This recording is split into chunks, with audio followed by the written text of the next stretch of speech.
And we meet again for the last time because we are doing our 100% official, can't change anymore Academy Award prediction video today. Yeah, I know. Before the BAFTAs, which makes it even harder. Because that's pretty much going to change this entire race. It'd be really helpful if we had the BAFTAs right now. But. BAFTAs is probably going to change this entire race, or solidify it, or both, really, honestly. Could go either way. So, if you've been following along since August, thank you, by the way, and if you've been... Sorry. Yeah, no lie. You've also been following along since August, you realize a lot of things have changed, and you also know that we only do the top 8. Well, we're not going to do the top 8 this time around. We're going to do everything. But we're going to start with the top 8. So if you guys are just wanting to hear what we think about the top 8 categories, we'll get those like we normally do. After they're done, we'll talk about the text, we'll talk about shorts, we'll talk about animated, we'll talk about foreign and documentary and all the other assorted awards. So we're going to knock those out as well. That being said, AJ, at the 11th hour, what is the state of the race right now? Well, obviously, SAG and the Globes have come out now, and the Critics' Choice, if you care about that. What I guess a lot of people like to dismiss the Critics' Choice, but then other people say it's helpful because it's visibility. Yeah, truly. So, if it's on television, it actually might mean something. Yeah. So, all I'm gonna say is, yeah, I know you're probably thinking, yeah, no shit when I say this, but. Yeah, maybe there was a couple of movies I was underestimating. Yeah, we both were. Immediately, we start the apology train. Oh, God. And it's not going anywhere anytime soon, folks. But we back up our statements. Unlike some people just say, I think this because... Why do you think this? And moving on. So, yeah. Oh, like me in the earlier videos with Eddie Redmayne, where I said, why he's not getting in? Because fuck him, that's why. I remember that, yeah, definitely. So, our personal biases aside, yeah, this is going to be the end-all, be-all. But what else is going on in the race right now? I know there's some things that have changed a bit. Some movies have kind of fallen off. Some movies have actually got a nice resurgence. The industry said fuck you to me when I was saying Boyhood will suffer when the industry awards come out, I guess. Yeah. So, okay, fine. I guess we'll just gradually get to anything that's new that's been happening. Oh, okay. Yeah, let's mention them as categories. Okay, right on. I was going to mention the fact that David Oyelowo got a standing ovation from BAFTA, but we will get there when that category comes around. We got that prediction video is coming soon. Like, I think February, maybe into January, who knows. And don't worry, we do have prediction videos for the SAGs, the Critics' Choice Awards, and the Golden Globes. They're coming soon, too, but it's going to be just a couple more weeks. Because we got a lot of stuff to film legitimately on New Year's Eve, so... I hope this doesn't look bad. Since there's so many categories, I couldn't fit them in my tiny-ass notebook I normally have. Yeah. So my laptop is over here. And if we put it in front of you, it would basically be, like, blocking the view of us, which... Because I initially typed them up, forgetting we were going to have to do this, and then I thought, do I transfer all of these to the notebook, writing them individually, or do I just bring my fucking laptop with me? And the laptop is here, and obviously I've got... the mouse, which means that my screen is above you. Just like always, I'm staring upwards. So you get another video of that. But it's to an angle, so it's even better. So, we're going to start with the big 8, and then we're going to go into the other categories as well. So, we're going to start off with Best Adapted Screenplay. AJ, what do you have for your final predictions? I have Gone Girl, The Imitation Game, Still Alice, The Theory of Everything, and Wild. Obviously, I think the last video we talked about that embargo that was on Unbroken, and we weren't sure what that was going to lead to. Yeah, we mentioned it in the review video, too. Yeah, and yeah, it seemed that Unbroken kind of underwhelmed regarding this. That doesn't mean anything, though. Yeah, still. Let's hope so. But it was enough to make me say, okay, maybe Unbroken won't get in here. And then that's when I finally had the epiphany, everybody's still talking about the theory of everything. Maybe I should get out of my denial and put the theory of everything in a few other categories. Yeah. So yes, and I'm still sticking with, I think, Still Alice will be the surprise nomination here. Because there's always that, you know, I suppose you can't. Well, okay, yeah. Usually every year there's something that sneaks in that you're not expecting to get in there. Yeah. I had one of those, but because of a viewing we had last night, I kind of changed that. I will tell you, if you guys do remember, that I have had Inherent Vice for quite a while. Unfortunately, did not keep it for the final prediction, because I kind of think the opposite of what AJ is saying, that I think Unbroken is going to get in. I didn't think so before. Now I do think it might. You see, now that we're actually rooting for it, it won't do anything. I know. That's usually... No, when you root for a movie, it doesn't do anything. That's how it works. I know. The Social Network did not win Best Picture because of me, and I'm sorry. Bennett Miller, you might as well just back out right now and start sending AJ flowers to say, stop rooting for me. It's the only chance that we have of getting Foxcatcher a picture win. I still haven't even seen Foxcatcher. I know. I'm rooting for it more than any other movie. I know. Don't forget, my movie came out at the beginning of the year, and it's still Juggernaut, so I'm happy with that. So, other than Unbroken, my adapted screenplay lineup hasn't changed. It's The Theory of Everything, It's Gone Girl, Wild, and The Imitation Game. You had The Theory of Everything in before? Did I move it out? Maybe I had... Okay, maybe I put it in this video. I'm not sure. One of the supposed front runners I put in this video. Other than that, so yeah. I did a lot of changing on my predictions, honestly. Like, the last, week, I've been, perusing them every once in a while. I was like, hey, I'm going to change this. And the next day, I was like, you know what? That's stupid. I'm going to change this. And this is what we've got. So, yeah, I think that's a pretty good solidified lineup for me. Still, Alice, yeah, I do understand why you put that, honestly. It could swoop in and just slide in. But, I mean... At this year, I'm thinking is a little bit more this category by numbers. This category is really open to us, too, because it's so. It's true. You know, the only other options besides the ones we've mentioned is Inherent Vice. Well, I had it in there, and I moved it out for the last minute, and hopefully it doesn't come back to bite me in the end. There might be one I'm forgetting, but that's what it looks like anyway. Yeah. So, I mean, that's what I've got right now, and to predict a winner, that video is coming later. So right now, this is just us talking about our predictions for what's getting nominated. Now, what's going to win, we'll talk about that later. That being said, we go into Best Original Screenplay, which is a bloodbath, to say the least. This category is going to give me an ulcer. Which is weird, because there's something that's got a little bit of buzz in Original Screenplay now that I wouldn't have thought would have got in there, but now I'm thinking it might, but I'm going to be smart and say that it's not going to. And that's the Lego Movie. Nah. There's some people that are predicting that to get in, to swoop in and slide in at the last second. But I don't not think with what's going on here. But there's way too much of a knockdown, drag out with everything involved this year. So, AJ, what is your original screenplay lineup? Well... This is going to be a fun video. I guess I should say them first before I try to reason this. True. I have Birdman, Boyhood, The Grand Budapest Hotel, Mr. Turner, and Nightcrawler. Okay. Naturally, in place, I had initially taken out Mr. Turner, and I obviously already had Whiplash in there. Yeah. And I called you up, and I said, oh my god, I think I have cracked the code for original screenplay. I think these are the 5, man. Yeah. I think this is absolutely what it's going to be. Mm-hmm. Holy shit, I feel like I've just cracked, this magnificent hidden code that's 1,000 years old. Yes! And then I took out Whiplash and put Mr. Turner back in. The only reason I do that, because obviously you would think, looking at this, that Nightcrawler would be the first to go.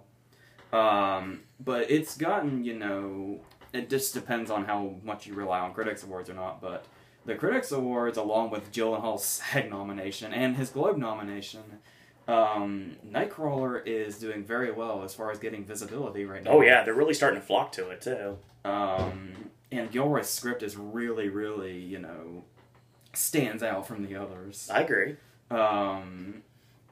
And for some reason, the only thing I had to do was I didn't want to drop Mr. Turner. I couldn't do it. I understand why you don't drop Mr. Turner. So the only conclusion I could come to was that Whiplash is going to underperform. Well, I hope you're wrong, obviously. And as you see clearly, I didn't think, because that's probably the movie's weakest aspect, and there's really nothing to it at all. For most of these videos, I have not had Boyhood in here. But I don't want it in here, but I think it's going to happen. I I guess that's the way to go, because that's what they're going to go Well, for. well, obviously, people right now are screaming at their screens, wondering where Selma is. We're going to start at this right away. Do I need to do this? Do I really need to do Selma right now? Do you want to build up some anger first? Well, here's the thing. Because we've got some time. We've got some categories before we really have to get into it. Obviously, there's going to... obviously, things are going to need left out, because there's only 5 slots. Yeah. Apparently, a theory that is not research, but just happened lately.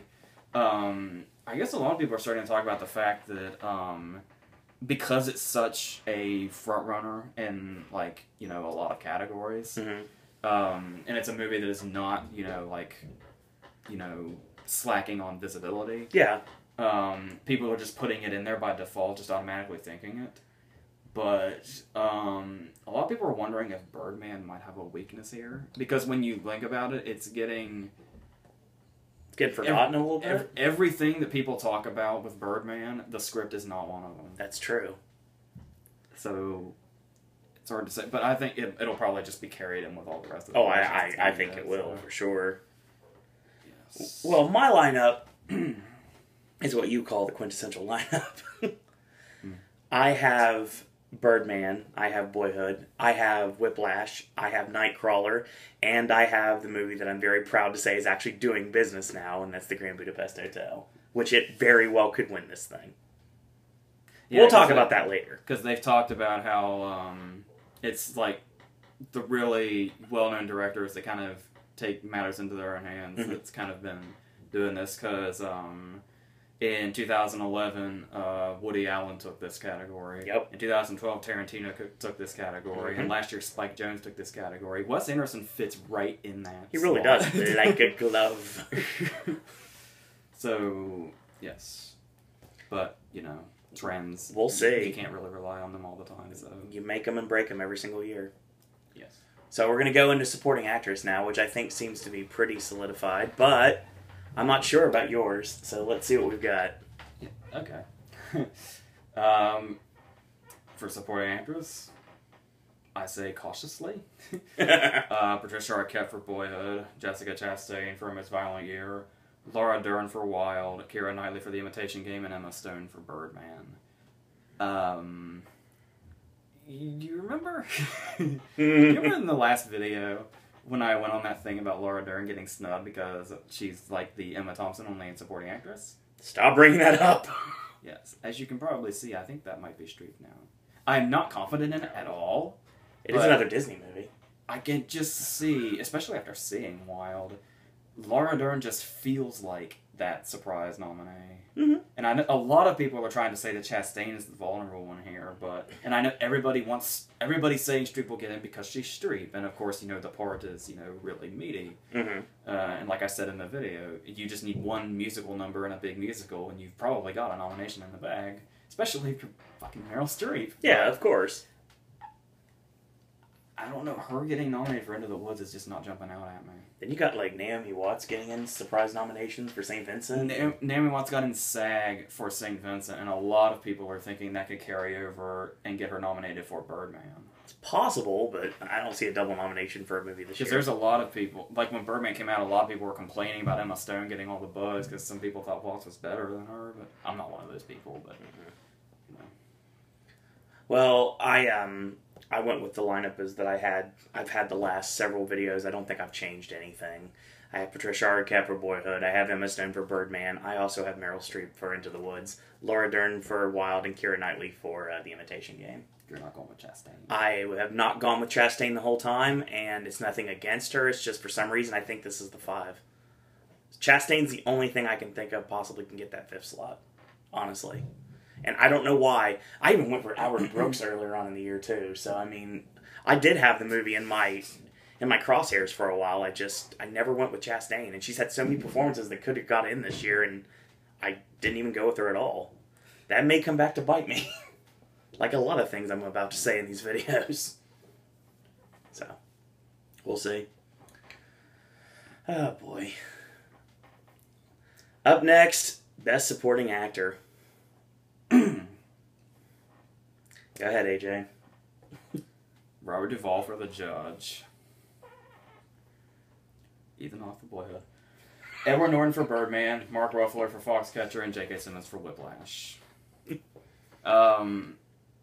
Naturally ignoring my whole Hawk won't get nominated thing I was doing before. Now he won't get nominated. Now you jumped on the train. Good God, I will kill somebody if that happens. Not really. No, not at all. This video is going to be in an evidence locker somewhere. No, this is Exhibit 2278. You'll probably notice I had Tom Wilkinson in his place. Yeah, for quite a while, actually. And Carmen Ejogo as well. Mm-hmm. But I seem to be on the opposite end of the spectrum from Selma because everybody wasn't saying it wasn't going to do much because it was kind of off the radar, and I was saying, well, I think Wilkinson and Carmen Ejogo will be just fine. And now Selma's doing this big breakout thing. Everybody's predicting it for everything. But Wilkinson and Ejogo are nowhere to be found, so... Yeah, it's weird. Selma's just been out to get me from the get-go. I think that's why that's why I'm treating it the way I am. Yeah. Well, I can make it real simple while you're here. We're completely in agreement on our supporting actor lineup. This is also the SAG lineup and the Globe lineup. Mm-hmm. Which... I feel comfortable with this lineup. That made me hesitant, though. Yeah. Because that's a little too clean-cut. Yeah. You know, just like how last year actress... Yeah. Emma Thompson, you love when I bring that up. Stop! Stop bringing up Emma Thompson. Actress last year felt completely concrete. Mm-hmm. And I'm kind of worried that these five... A lot of people, like pretty much everybody, thinks the clear vulnerable one of these five is Duvall. And they're talking Brolin, and I think there's one other option, Waltz. I'd love to see Waltz get in. I think it's too packed this year. If I had to guess, I'd say the person that would take Duvall out and get a surprise nomination would be Brolin. Yeah. Who I had in last month's video. So who only has... I said it. He only has a Critics' Choice nomination, but... Might be enough. There's just some... Yeah, it's just one of those things where you have to kind of go with a feeling. For some reason, Brolin feels like he could happen. Yeah. Just out of nowhere. So... But... I've been with Duvall since the very first video, and I've never let go of him, and I don't plan to now. I kind of grabbed that rope and pulled myself up on the train the last video because I started to think about it, and I was like, you know what? When it comes down to it, seeing Duvall in the way that he's treated by the members of the Academy, I think that it may be time for him to get another nomination. Now, in another year, maybe he could possibly get a win. Not this year. I think this win is definitely set in stone at this point, but we'll talk about that in another video. So yeah, I have the exact same lineup AJ has, it's just, I did not change anything. The only thing I possibly could have done at the last second was, I was going to take Ethan Hawke out and put Josh Brolin in, but maybe not. So, I guess we just succumbed to the pressure. Remember how long it took me to put Norton in? I know. I had Norton in, and you were like, I don't know about that. And now Norton's like, yeah, he's in now. And I was like, well, wait a minute, what are we going to do? Well, now we know what we're going to do. So let's talk about Best Actor, shall we? Go ahead. Yeah, this took an interesting turn, didn't it? Yeah, just a little bit. Okay. I have Marion Cotillard for 2 Days, 1 Night, Felicity Jones for The Theory of Everything, Julianne Moore for Still Alice, Rosamund Pike for Gone Girl, and Reese Witherspoon for Wild. Remember earlier when I said the top 5 were secure and the 6th one was Swank? Yeah. Well. That review's coming out soon, so don't worry. We haven't forgotten about it. That and Maps is done. Yeah, Julianne Moore again. Both those are coming out very soon. Do you have any more to back up that? Just the fact that... It's really... I'm not... Okay, before you think that, I'm not one of those people that thinks, Cotillard's overdue because that she didn't get in for Rust and Bone. But when you look at it, because she's got an Oscar, they clearly like her. They just didn't... They either didn't see Rust and Bone enough, or they just didn't like her as much as the other nominees. It helps a lot that she's got The Immigrant to back her up, too. Yeah. The movie I much prefer her in, even though she is good in 2 Days, 1 Night. But overall, because Swank totally lost buzz. Amy Adams just has Glow to go on. Mind you, she also only did for American Hustle, and they clearly love her, so she's still not out of the realm of possibility, even if nobody's talking about her. But Cotillard, it's really nothing more than a feeling, really. Then there's the X Factor, which is Jennifer Aniston. Oh yeah, I forgot. Don't forget about Cake. I always forget about Aniston actually in this race, and people were going fucking crazy for that. I know. The media's really trying to make something. They're like, she's the 5th nominee. There's no way around it. Because yeah, it does look good on paper. Yeah, totally. She's got everything going in right now, Mm-hmm. but I just don't think there's enough behind it. Nobody's seen it. No. And not enough people to make a difference. And it's being blown out of proportion in the media. There's a lot of people that think it was the TV voters in SAG that propelled her to that nomination. It's a good possibility. And of course, with the Globes, there was an open spot because a couple were in comedy. I just have not. Yeah, I just never. And as you just saw when we talked about Best Actress, Aniston did not even jump to mind until you mentioned her. I know that. That's the reason I wanted to make sure she was brought up. Because there was no. Because there were some people saying like, oh, it could happen, like when it was at TIFF and stuff, but it was mostly wishful thinking. Yeah, of course. But now it's not till just now it's getting any attention. It was the SAG nomination, and now everybody's starting to gravitate towards it actually happening. Yeah, and like I said, she's like, they're trying to put her on all the magazine covers, saying she's gonna like win and shit just because she's a magazine draw. Oh yeah, but I mean, she could be really great in it. I don't know. Yeah. I have no idea when we're going to see Cake. No clue. But, I'm just not feeling it at all. Yeah, you're not the only one here, actually. I'm going to completely give you my lineup for Best Actress right now. I have Felicity Jones for The Theory of Everything. I have Rosamund Pike for Gone Girl. Reese Witherspoon for Wild. Julianne Moore for Still Alice. And yes, I'm going to go with it. It's going to be Amy Adams for Big Eyes. I forgot to mention something. I got stabbed hardcore with American Hustle last year, as you guys know. I don't think that's going to happen this year. That is still kind of funny to me. I'm sorry. That was ridiculous how bad that was. I know about 15 of you right now that are diehards are laughing your ass off right now, and I understand, but please don't. He makes fun of me enough when it comes to the Emma Thompson snub for Saving Mr. Banks. I'm making fun of you. I'm using it as... No, you're making fun of me too! A legitimate example for big snubs that could happen. At least I'm not using Hanks. A lot of people are jumping on Hanks. No. But here's the thing. Wrong. Yeah, last time I talked about Rosamund Pike being the vulnerable one. Nope, not now. Yeah, she's almost got as many critics wins as Julianne Moore now. Mm-hmm. So her visibility is, not in trouble. Is Felicity Jones the vulnerable one? Yeah, I've been hearing that a lot. That's what I would say. A lot of people are actually predicting that Jones might not make it after all. And I can totally jump on that, but I'm kind of on this train now where, I'm just now getting on the Theory of Everything train. I can't jump off already. You're grabbing like the back of it right now, getting ready to prop yourself up so you can actually get on the back of the train. You're like, I don't know, maybe I should jump off. It's not going too fast yet. I can just still jump off. But speaking of the Theory of Everything, I'm going to have to level with everybody soon. Oh, yeah, you are. And we're about to go into that, too.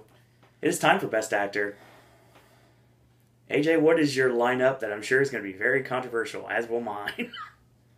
When has my actor lineup not been this year? That's a good point. That's a very good point. Now, don't forget, I am the guy that said at the very beginning of this race that Bill Murray would get in for St. Vincent, and I held on to it as long as I possibly could.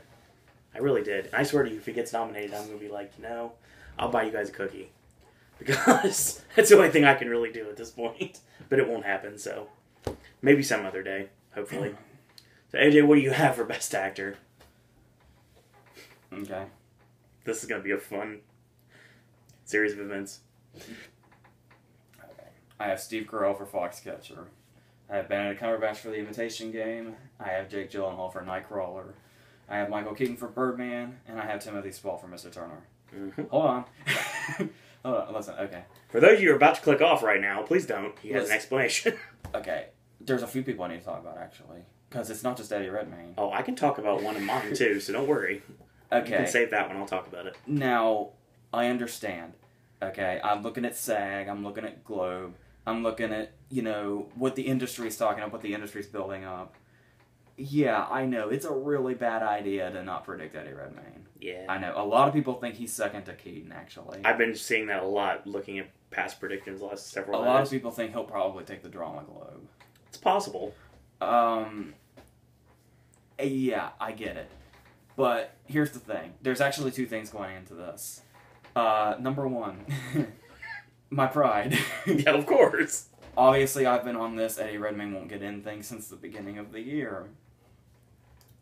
And I just feel it's a little too late to back down now. So, fuck it. Now, secondly, that's probably not enough for you, so let me try my very best to try to back this up with something that sounds remotely logical. I went down with American Hustle last year, so I totally understand where you're coming from. Now, on top of Eddie Redmayne missing, you probably also noticed that everybody's saying David Oyelowo is perfectly locked in. Yep. And yes, if I had to really, really think it over, I'd probably say the spot I have Timothy Spall in is probably David Oyelowo's. But I'm going to stand by these. Don't worry, I'm not cheating here or anything. No, he's not. It's just, here's the thing.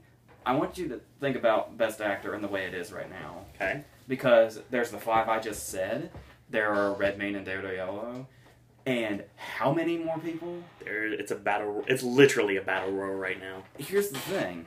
Is this movie, there's a lot of people now where it's getting so full, people are starting to say that maybe Cumberbatch will get snubbed. It's a possibility. Like, they're saying that, because for some reason you have to kind of compare everything, everybody's saying he'll be the Tom Hanks. Maybe they're going to be the one, maybe they'll cancel each other out. That could possibly happen too. But not likely, but you never know. That's the thing, is you look at this category, because like we said last time, I thought it was going to take a miracle to get Gyllenhaal in. Mm-hmm. The fucking SAG made a miracle happen. Yes, and for the viewer And then, out there that left the comment, thank you. And then the Globe happened for him, Mm-hmm. and then Critics' Choice happened for him, and Nightcrawler's getting a lot of visibility in Critics' Awards. Oh yeah. This category is so crowded. There are so many people that could make this that something crazy will happen. Somebody will not make... There will be a legitimate snub in Best Actor because there has to be. Oh, absolutely. It's not like they can run 10 for Best Actor. Even with 10, it still wouldn't be enough. A lot of people are doubting Carell a lot. I think he's fine. I think people need to stop doubting Foxcatcher so much. And, you know, that's... And like I said, now obviously, you know, the snub in this case, you know, a person thinking logically would probably say it'd be Spall or Carell or Gyllenhaal. But there's just so much going on in this category. I just can't help but think something totally crazy is going to happen. The biggest snub at this point right now, honestly, with this category would be if Michael Keaton missed. Oh my god. And if that happened, all hell would break loose. That'd be about equal to the Affleck snub. Yes, I'd say so, without a doubt. And then, there's the idea that, say, Ralph Fiennes gets in at BAFTA. If Ralph Fiennes gets in at BAFTA, that could do it for him. Yes. That's why I'm shaking my head. With the resurgence that Grand Budapest has had. Oh, yes. So, I mean, it just... Oh, and by the way, I was on that kick all season that there weren't going to be 5 newcomers. Mm-hmm. Thank you, Gyllenhaal. Yeah. I finally got off that train and said, "Oh my god, 5 newcomers is definitely happening. I was wrong the whole time." Okay. But then again, you know, Gyllenhaal's not a certainty or anything. He could be the one that misses too. I mean, you never know. But he seems to be more of a likelihood now than he was before. Yes, it's just so many things could get in here. Something is going to happen. There will be at least 2. No, I don't want to say this because I don't want to jinx anything. With the entire nomination process, I think there's at least 5 major snubs in the entire night. In any category. Like, throughout the entire night, there'll be 5 major snubs. And I think one of them will happen in Best Actor, if not 2. At this point. There's just no way around somebody getting snubbed in an actor. No chance. I'm just kind of going with as crazy as it probably could happen. I would really like, I mean, I don't want to jump on this too much, but I would like to think that a Keaton snub would never happen. No, I don't think it would. You can't say never, obviously, but, you know, I'd like to think that's the snub that's at least likely to happen. If it would happen anywhere, I think it might happen at the BAFTA, maybe?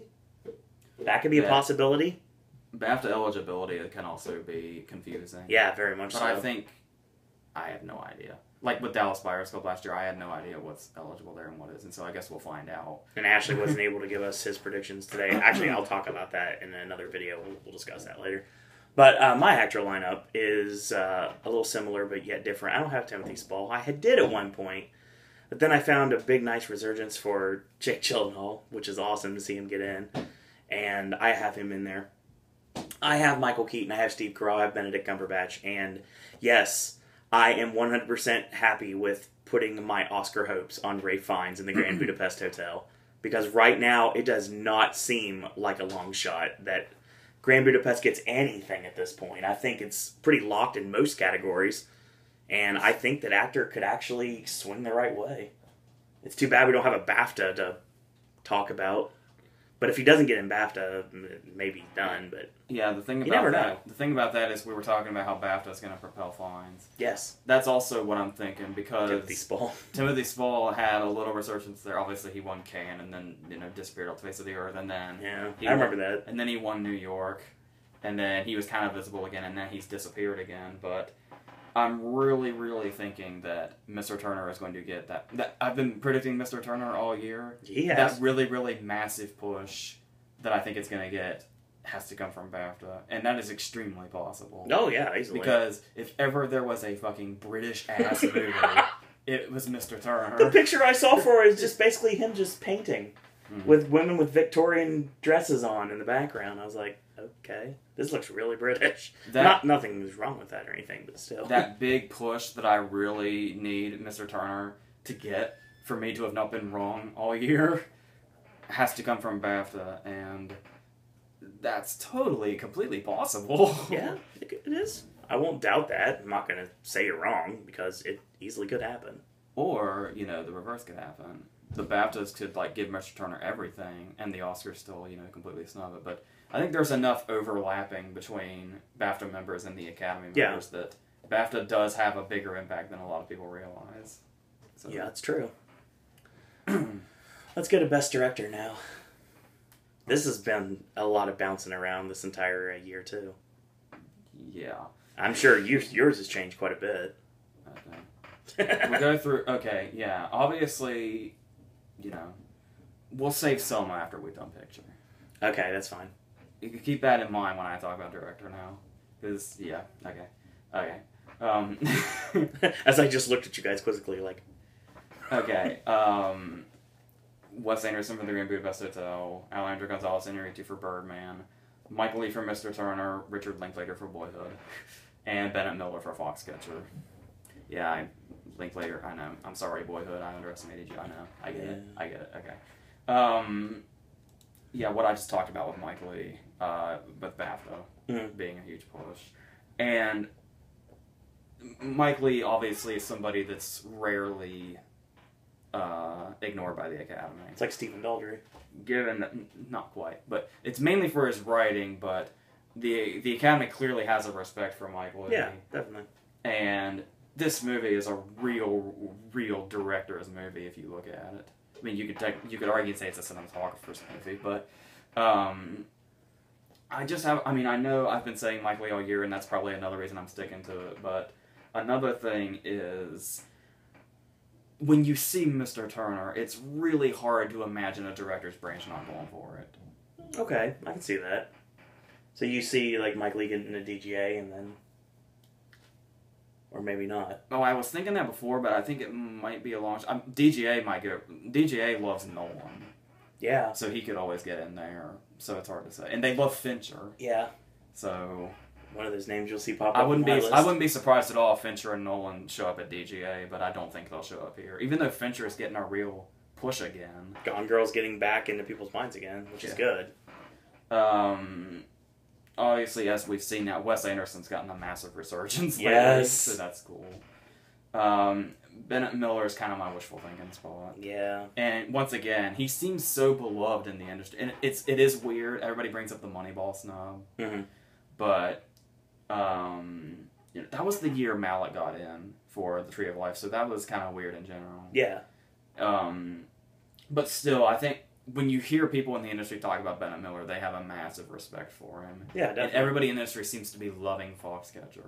I don't get started on another Foxcatcher tirade, but I think the industry is loving Foxcatcher a lot more than the other stuff we've seen is letting on. The non-industry stuff that for some reason everybody's paying attention to. Yeah. So, yes. My director lineup is kind of similar. The only thing I really changed is I put Bennett Miller in because I had him in a while ago, and then I replaced him with something else, which I, for the life of me, cannot remember what it is off the top of my head. But, yeah, I put it back in for my final predictions because I do think that people are underestimating Foxcatcher, and I'm not just saying that because I've had you in my ear for the last year talking about it left and right. I'm saying that because just by judging something you don't watch, which is the trailer, it looks like a movie that should be doing good business. And once it goes to a theater, when it's wide, it will do good business. And it's one of those movies that could slide in as a fan favorite, like a general public favorite that actually gets into the actual Oscar race. Because there's always a few that kind of slip in there. So, I mean, I'm not saying Foxcatcher's The Blind Side or anything like that. I'm just saying that this could be a general public movie that people could gravitate towards and get it. Can you imagine if The Blind Side ended with Michael Orr plugging Leanne to with a gun, I mean. All I wanted was a bed. And that's the end, and it's the last words of the movie.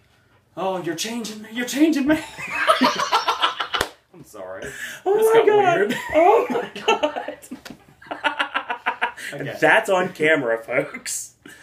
Yay, this is Wonder when I don't edit. So, yeah, I have Bennett Miller in my lineup. Wes Anderson, I'm so happy to say that I think he's getting in for Grand Budapest Hotel, and I'm so happy that my favorite movie of the year is actually doing something this year. David Fincher for Gone Girl, I don't think it's out of the realm of possibility. I do think it does happen, honestly. Linklater for Boyhood and Inarritu for Birdman. I think you might as well just put their names on seats right now for nominations. So. And then you always have those two people that'll chime in and say, what if they're Catherine Bigelow and Affleck? Yeah, that's true, but not this year. My God, I think they love Boyhood so much they almost want to nominate Ryan's song for original song this year. Wouldn't surprise me if they did. That one song that plays when he's we're talking about Boyhood, right? Yeah. Okay. The song that he plays after he's left for college and he takes pictures of shit. That song, the song that they used in all the advertisements. We'll talk about that category in a minute. Yeah. So yeah, that's my lineup right now. So yeah, I'm comfortable with my director lineup. I think the only one that I'm kind of questioning right now, weirdly enough, is probably Bennett Miller. You know who I had in before I decided to go back to Bennett Miller? Who? James Marsh. You know? I actually wrote him down, and then I changed it. For you, that's weird. Yes, it is. Very weird. Especially when you see who's not listed in your predictions anywhere. If that name's not jumping out at you right away, James Marsh did The Theory of Everything. I knew that without thinking about it, so yay. A lot of people were also saying it wouldn't be surprising if he showed up at DGA. It's just kind of a surprise. Yeah. Wrench. But, yes. Okay. Best Picture time. I got 10, just to be safe. Yeah, we went ahead and went with 10. Because there's, even with 10, there's snubs going on. So there's a lot of that this year. A lot of snubs that I'm sure a lot of you will not agree with. If they only do 9 or even less, that's going to be crazy to see what they are. Yeah. I'm really curious to see what gets in after that. But if I had 5. to guess, I'd say there's enough passion movies this year to where we can get 10. Which is really weird because I think it was the last video or the one before we were talking about the possibility of 8 or 9 falling short. Yeah, not even close. Not this year. Yeah, because a lot of these, when we did the last video, some of these didn't have as much passion as they do now. But as we said, once they progress and go wider and more people see them, then they kind of come back. Look at Nightcrawler. My God, look where it came from. So AJ, what's your Best Picture lineup right now? I have Birdman, Boyhood, Foxcatcher, Gone Girl, The Grand Budapest Hotel, The Imitation Game, Mr. Turner, The Theory of Everything, Unbroken, and Wild. Do you want to go through yours? Or do I talk about Selma now? Well, you'll probably notice a pattern. Selma's nowhere to be found on either one of our Best Picture lineups. And I'll tell you my official one in a minute. Actually, I'll tell you it now. And then AJ can go on his get on the soapbox and discuss why. So, my lineup for Best Picture right now is Birdman, Boyhood, The Grand Budapest Hotel, Whiplash, The Imitation Game, Gone Girl, The Theory of Everything, Unbroken, Foxcatcher, and the surprise nomination for Nightcrawler. I really don't think it's out of the question at this point. I had Wild in here. I really did. Wild was my original lineup, and I replaced it with Unbroken. Because at this point, I'm actually thinking Unbroken is going to do a lot better now that it's not a critical darling than it would have otherwise. My grandmother's calling on the phone, yay. So, you don't answer the phone here, so that's why we have the phone ringing out of the blue here. So yeah, I'm happy with my Best Picture lineup, I really am. I think that you're probably looking at Birdman, Boyhood, The Grand Budapest Hotel, and then a lot of people would probably say The Theory of Everything and The Imitation Game, and everything else is up for grabs at this point. Me saying The Grand Budapest Hotel is top 5 right now is probably the truth. At this point, I would say it's likely, yeah. I'd honestly, at this point, for me personally, I would say it's number 3. But that depends on how the actual Oscar nominations go. Maybe The Imitation Game. Actual number placement's hard to say. Yeah, we'll get to those. We're 41 minutes in, and we're just getting ready to talk about the text in a minute. So, AJ, talk about Selma. Okay. And this is nothing against the movie at all. We haven't seen it yet. Yeah, it's just, okay. And to me, the trailer actually doesn't look bad. Well, which is weird for me saying that. Well, to start off immediately, it's not like, it's not like I'm saying it absolutely won't happen. Yeah. It's just, there's already a lot going on, and it's really late in the game. I mean, I know stuff comes in late in the game all the time, and can still do really well. Nightcrawler. But, it's like, well, I mean stuff like, well, okay, here's the thing. Release dates. Here's the problem, is I've been talking about visibility and Critics Awards a lot, yeah, obviously, but the thing is that there are two things. Okay, a lot of people are under the impression that Selma is in the top 3, absolutely 100%, and the director, she's absolutely locked in 100%, and Oyelowo is absolutely locked in 100%. Mm-hmm. And a lot of people are putting it in screenplay, too. Some people talked about it like winning Victor. But here's the thing, is we have nothing to go on here. And people are so passionate about the idea that this absolutely will happen for Selma. Once again, I wouldn't be surprised. No. Because it's just that kind of movie. But still, I got really excited for it. Somebody that saw it online compared it to Lincoln. That got me really excited. That sounds good. Because Lincoln's amazing. Yeah, Lincoln is awesome. But here's the thing, is there is nothing to go on to be that... I mean, okay, if it's your gut feeling, yeah, you can be that passionate about it. Yeah, of course, absolutely. Like me and Foxcatcher in that last video. But the thing is there's nothing to go on that makes it absolutely 100% solidified, except you have... It just looks like one of those movies, you can say. Yeah, that true. It would be an Oscar player. And you're going on the reviews. Mm-hmm. Yeah, it's got like a 100% on Rotten Tomatoes. Okay. But still, there are so many extremely, fantastically well-reviewed movies that don't do shit. That's true. No matter how great their reviews are. That's a good point. And then, people are using the Globes.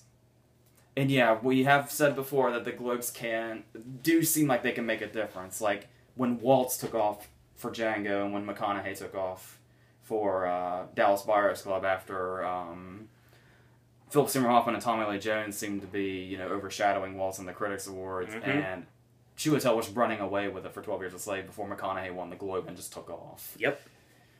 Anything can change at the drop of a hat.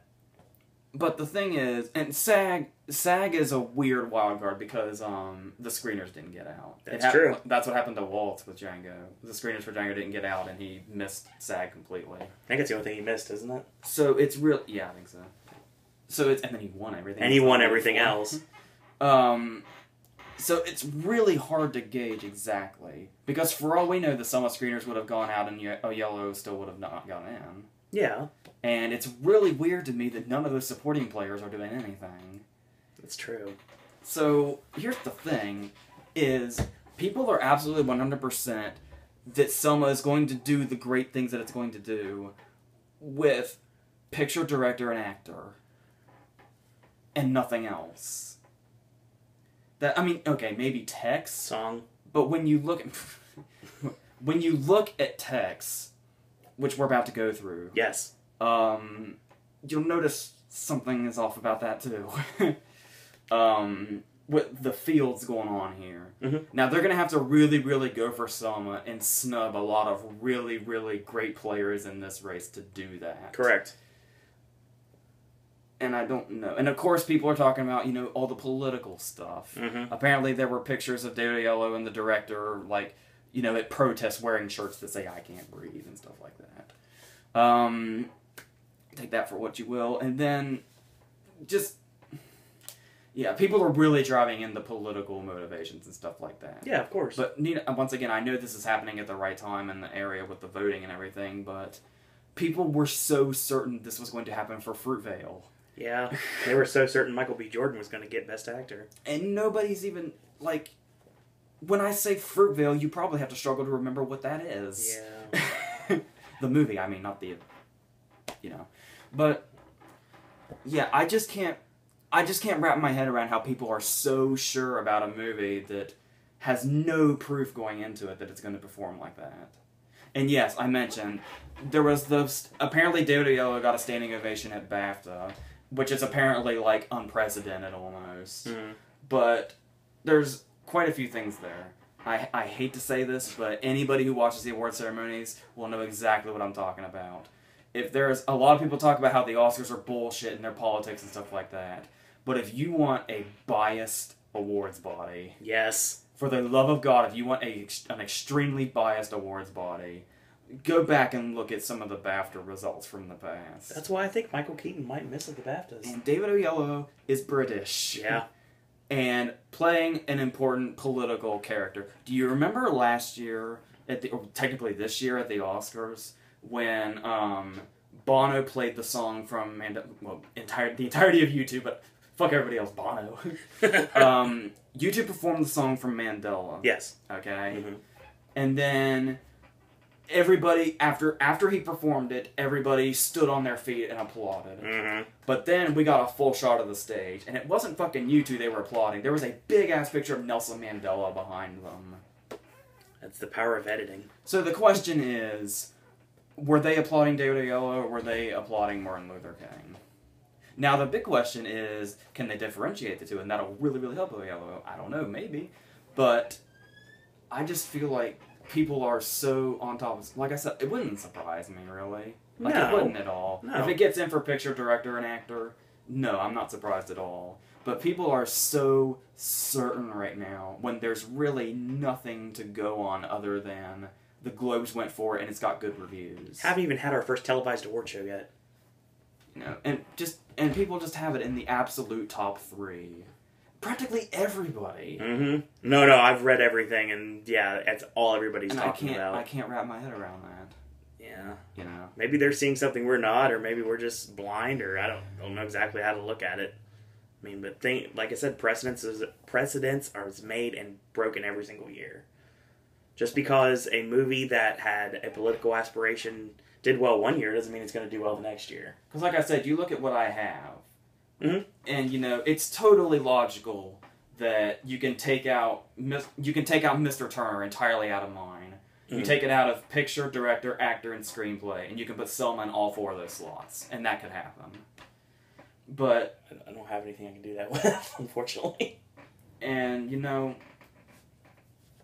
and maybe if I really, really wanted to try, try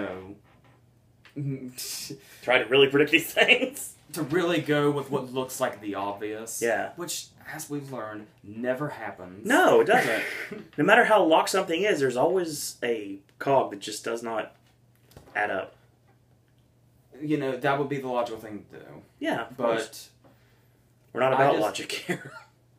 The only thing, and it's gonna kind of anger me a little bit because oh, yeah. I know I haven't seen Selma yet. Maybe I'll see Selma and think it's a masterpiece. Apparently it's possible because I love Lincoln and the two are being compared. And the trailer looks nice, honestly. From watching it, I don't have a problem with it. But looking at what's here now minus Selma, so many great, worthy things are going to have to go if they're going to give Selma the love people are expecting.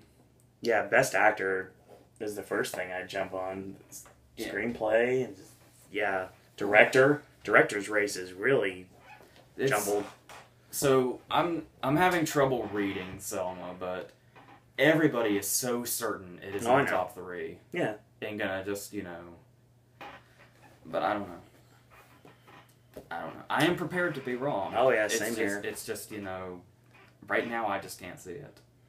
I'm sure nominations morning I'll see all the Selma love and I'll just kind of have this epiphany like, of course, why didn't I think that? But right now I can't. And that'll come through very clear on this very video when we do it that day. So right before the Critics' Choice Awards. Yeah, like my underestimation of Boyhood and the Theory of Everything, for instance. Yeah. So you can still say I'm underestimating the Theory of Everything after all this because of fucking Redmayne, but yeah, Well, I guess we'll see what happens with that. AJ, we're gonna go into text now. Something we've never talked about in a prediction video before. Yeah, a lot of these are just going to be really lucky guesses if they're right. Bingo! AJ, what do you got for best visual effects? Okay. Luckily, a lot of these we have help on because they're short lists now. They have like 10 or 15 eligible things that have been narrowed down. Makes it a lot easier that way. Yes. So for visual effects, I have Dawn of the Planet of the Apes, Guardians of the Galaxy, The Hobbit, Interstellar, and Transformers. Well, we'll make it really simple. I have the exact same 5. Because say what you will about Transformers, but it gets in every single year. Which is really nice because, yeah, the effects in the Transformers movies, minus everything else, are stellar. Yeah, totally. And I like that the Academy every year has looked at a Transformers movie and said, wow, this is a piece of shit. But those effects are awards worthy. Yeah. Well, it sucks though because there's no love for Spider-Man. Obviously, there's no love for X-Men, and it doesn't look like there's going to be any love for Godzilla. That's the 5 I'm predicting. But if X-Men gets in here, if Days of Future Past gets in here, I will be so happy. Yeah, I want Spider-Man in here, but it's not going to happen. I rewatched Days of Future Past after I got it for my birthday, and the effects are incredible in that movie. Totally. There's a lot of things that could actually get in here, so... I'd like to think The Hobbit would get snubbed. I'd love to see The Hobbit get snubbed, for visual effects especially. For some reason, they like their fucking video game effects. Yep. Whatever. Well, we're gonna go right into a big one right here, and that's editing. Best film editing. We're doing editing already? That's what has on the list I've got. Okay. Sorry. This is the list I've got. Okay, for editing, I have Birdman, Boyhood, Gone Girl, The Imitation Game, and Whiplash. Yeah, I said Whiplash is going to underperform, but they put it in editing. Because here's the thing, The Girl with the Dragon Tattoo got, what, 2 or 3 nominations? Yeah. And 1 editing. If you're not a Best Picture nominee, and you're not an action movie, it's really, really rare and practically impossible to win editing. True. So, when a movie is that well edited, you just can't ignore whatsoever. And I think Whiplash is that movie. I'm not saying Whiplash is going to win. I'm just saying they will not ignore it as far as a nomination. No, not at all. No matter how much it underperforms. It's definitely in mind as well. That happens. Nah, I think it's pretty locked, at least for me. My film editing category is Whiplash. I have Gone Girl, Birdman, Boyhood, and if I'm going to be putting The Farm on it, I have to put it in here, The Grand Budapest Hotel. I used Dragon Tattoo as this big explanation for why Whiplash would get in, and it's just funny because Gone Girl's in here. You'd think that would be what I was that's a good point. Alright, so we're going to costume design now. You got me all over the place. Sorry. I think it's Rip. I don't remember where I got I tried to put them in order of importance. Oh, I just put them in the order I had. I had to go all the way up for editing. Sorry. Okay, costume design. Costume design. I have Belle, The Grand Budapest Hotel, Into the Woods, Maleficent, and Mr. Turner. I think Belle's going to get that surprise nomination. Unless fucking Selma takes its place, which is... Because I was sitting there, I was trying to figure out... This is what I was talking about. I was trying to figure out where in these tech categories I could put Selma in. Because I wasn't thinking about Selma. I was like, okay, what could be here and what could be here? And I was just going through them. And then I was like, oh shit, I'm still snubbing Selma everywhere. And... So, yes. Unless Selma were to bump one of these out... But I think, yes, I'm going with Belle for the surprise nomination, and I've got a surprise nomination here. My costume design lineup is actually a lot different than yours. I've got Into the Woods. I have Mr. Turner. I have the Grand Budapest Hotel. Maleficent and Big Eyes. So you only have one different than mine. Mm-hmm. Huh. Big Eyes, that's...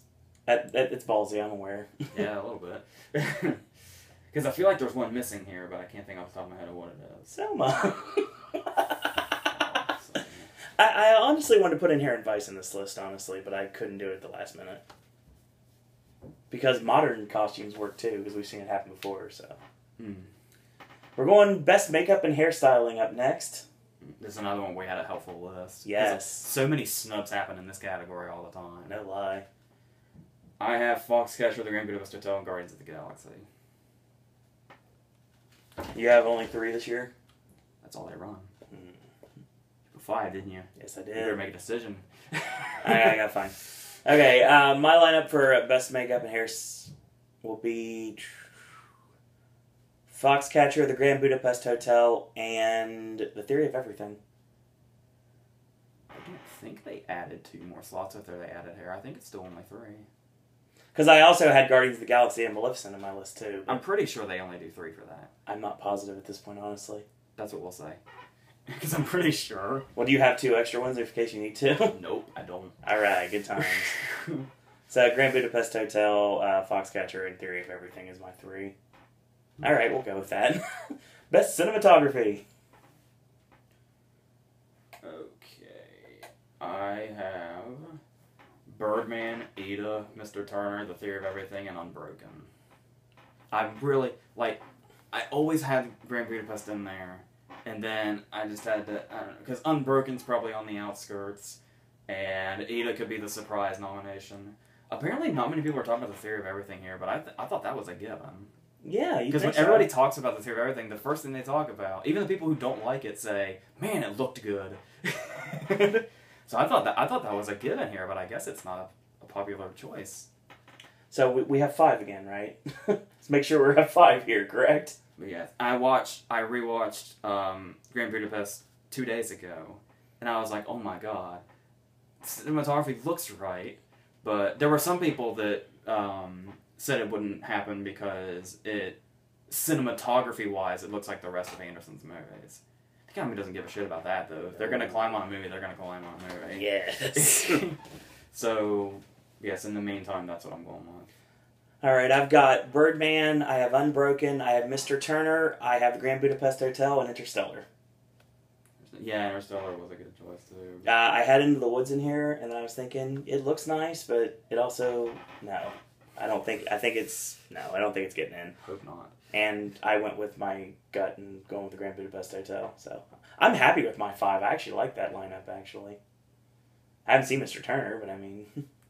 Yeah, I'd like to think Mr. Turner is good to go here. It's a lock for cinematography. Even if Mike Lee gets snubbed, I think cinematography will still happen. Oh, the Tech Awards for sure. Yeah. And we're going into production design now. I'm telling you, I wanted to put Big Eyes in after seeing it yesterday, but I didn't. Don't worry, we're good. Because the Tim Burton thing, if it's nominated for production design, it would have to win. Because a Tim Burton movie has never been nominated for production design and lost. We're going to break precedents this year. Yeah, that could totally happen. But I have The Grand Budapest Hotel, The Imitation Game, Into the Woods, Mr. Turner, and Selma. I'm kind of doubting The Imitation Game as I read that to you right now. Yes, this is one of the 2 things I gave Selma to. You gave it 2? Alright. My best production design lineup is Big Eyes, Maleficent, The Grand Budapest Hotel, Into the Woods, and Mr. Turner. Maleficent's possible, and Big Eyes is possible. Well, I'm really doubting The Imitation Game right now. I probably should have put someone in this lineup, but I didn't. It's too late now. I gotta stick with it, but... Well, I made a change literally on camera a couple of times, so... But as long as I tell you guys, that's all that matters. Let's go to Best Sound Mixing. The mixing and editing categories always get flipped every year. Yes. These are total guesses. Mm-hmm. Indeed. Just go with it. Yes. Yeah. Okay. What, mixing? Mixing. Okay. American Sniper, Guardians of the Galaxy, Interstellar, Into the Woods, Unbroken. Alright, well, I've got Unbroken, American Sniper, Fury, Into the Woods, and Transformers. Fury. I want so badly for Fury to get in anything. It's one of those movies where we get desperate for them to at least get sound, so they get something. Yeah. And I kept wanting to put Fury in, but I think it'll ultimately be overshadowed by the other war movie. We'll see. Sound editing. Once again, just Just a guess. Totally completely guessing. Just a guess. Okay, American Sniper, Dawn of the Planet of the Apes, Interstellar, Unbroken, and Whiplash. I have the same exact lineup. Instead of Whiplash, I put Fury.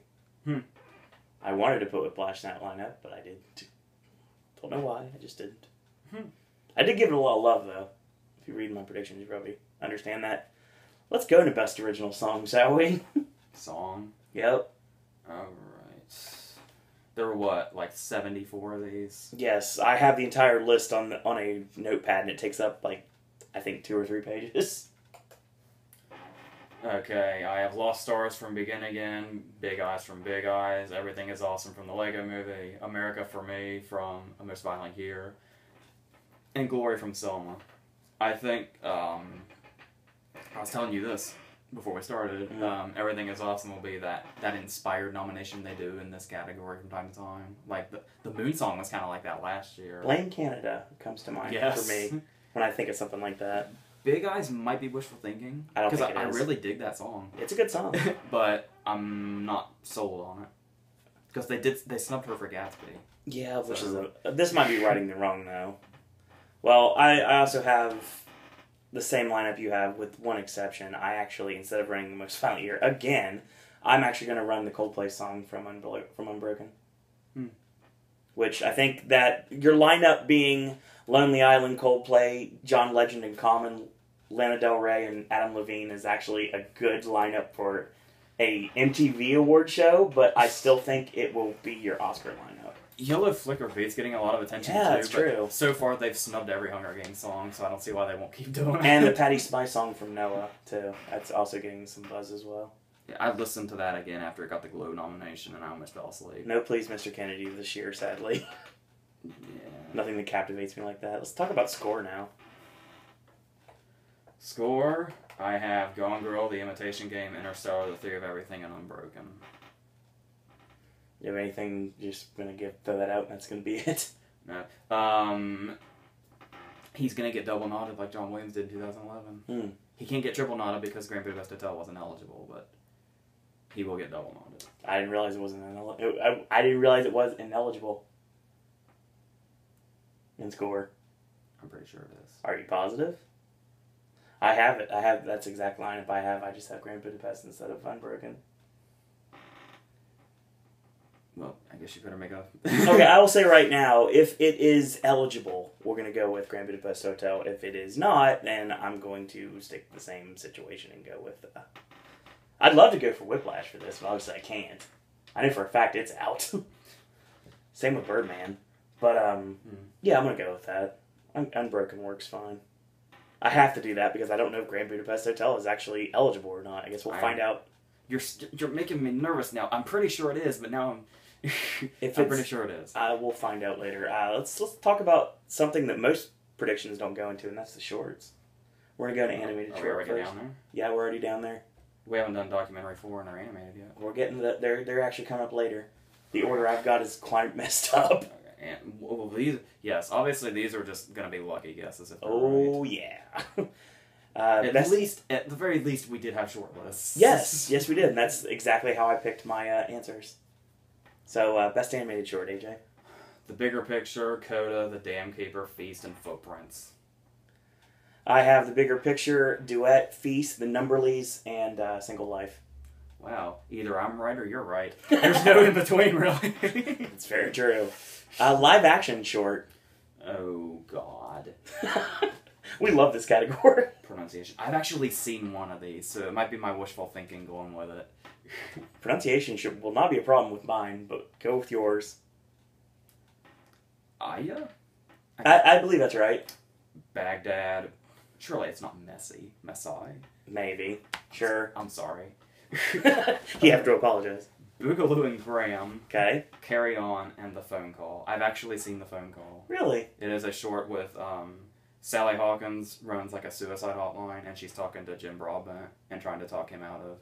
Broadbent's not in it, it's just his voice. That's still cool. And she's trying to talk him out of a crisis. I don't feel uncomfortable as much as I did a few seconds ago. I have Aya, I have Boogaloo and Graham, I have My Father's Truck, Summer Vacation, and The Phone Call. I hope Boogaloo and Graham gets in based on its name alone. A movie with Boogaloo in its title would get an Oscar nomination. We don't have to mention which one. Just... Yeah, that's true. Let's go with documentary short now. Okay. Based on nothing. Crisis Hotline, Veterans Press 1. That's one full title. I know it is. The Lion's Mouth Opens, One Child, Our Curse, and White Earth. The wrestling fan in me had to go with La Parka as my fifth instead, but I have the same exact four you do. Really? That's interesting. Which is weird because I'm sure we looked at the same exact sites to get this information. Best documentary. Okay. We'll differ on this, I'm sure. I have Citizen 4, Life Itself, The Overnighters, The Salt of the Earth, and Virunga. Obviously, two of those seem like pretty safe bets. Mm-hmm. If one doesn't get Waiting for Superman. Possibly three. The way I hear about it, The Overnighters sounds pretty locked, too. Mm-hmm. What are the other two, then? I have The Kill Team and The Last Days in Vietnam. I wanted to go for The Internet's Own Boy, but then somebody brought up a good point that might be a little too close to Citizen 4, and they would nominate both of them. Yeah, it's possible. Or they cancel each other out, but I say that every year, and every year it doesn't happen, so I'm just going to stop saying it. Maybe it actually will. The one movie I've seen that's on the short list that I don't imagine will make it is The Case Against 8. I had that. That was my original in there before I put in Last Days in Vietnam. It's so minor and doesn't really stand out from the other gay rights documentaries. It just feels like another one in the pack, so it's probably not standing out. Watch it like win now that I've said that. That's what happens. Fuck you, Citizen 4. Let's go with foreign language next. Okay. This category is always fucked up. Yeah, because the one you think's gonna win is the one that always loses, normally. Okay, just a guess. Just diving headfirst into this. Force Majeure, Ada, Leviathan, Timbuktu, and Wild Tales. Make it real simple, real easy on both of you right now. Both of you. All the people watching this video right now, I have the exact same lineup you do. I think we're on the same page when it comes to foreign language right now. 3 of those were at Cannes and got, like, big, massive reactions. A lot of people back in the day were predicting Wild Tales to be the 4 movie that gets in Screenplay, but I'm pretty sure the 4 movie in Screenplay is not something that's happening this year. No. No. It's very common, but not this year. Not this year. Or last year, if I remember correctly. Yeah. Okay, it's been a couple years, but it still has had precedent before. So, it's funny that we're ending on animated because that's the promise I gave you guys in November that we were going to add animated on the videos, and now we're finally getting to it. Yeah. So, I deliver. We're going to end our predictions with best animated feature. AJ, what do you have? This seems really obvious to me, but apparently there's one movie that's hanging out here for some reason. Yeah. I think the obvious 5 are Big Hero 6, The Box Trolls, How to Train Your Dragon 2, The Lego Movie, and The Tale of Princess Kaguya. Yeah, totally. I don't know why people think The Book of Life is in here. Why? It's getting in everywhere, too. No! Yeah. No, the only cool thing about that is Diego Luna's getting some pub, but that's about it. But then remember in 2011 when A Cat in Paris and Chico and Rita got in place of Arthur Christmas, and like Tintin, there was that controversy and it wasn't eligible or something. But True. Still, that was weird. Yeah. Could we snub something else this year to get something in? I don't think anything is. I think the next one to go will be The Box Trolls. That's the one I actually think that... Or Big Hero 6. You know? Big Hero 6 could be next to go, I don't know. Maybe. The Lego Movie and How to Train Your Dragon 2 are safe, clearly. I think The Box Trolls is honestly safe.